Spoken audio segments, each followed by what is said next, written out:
காவடி வழிபாடு ஏன் என்றால், பொதிகை மலைக்கு வந்த அகத்தியர் கைலாயத்தில் உள்ள சிவகிரி, சக்திகிரி எனும் இரு சிகரங்களை வழிபாட்டுக்காக கொண்டு வர விரும்பினார். அப்பொழுது அவருடைய சீடரான இடும்பனிடம் இப்பணியை ஒப்படைத்தார்.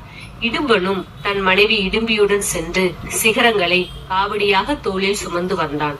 அதை தன் இருப்பிடமாக்க விரும்பிய முருகன் ஒரு திருவிளையாடலை நிகழ்த்தினார். இடும்பன் பழனியை வந்தடைந்ததும் அந்த மலைகளை கீழே வைத்துவிட்டு இளைப்பாற தொடங்கினான். அப்பொழுது முருகன் சிறுவன் வடிவில் சிவகிரியான பழனி மலை குன்றின் மீதேறி தனக்கே உரியது என்று கூறினார். வெகுண்டு எழுந்த இடும்பன் சிறுவனை தாக்க முயன்று இறந்தான்.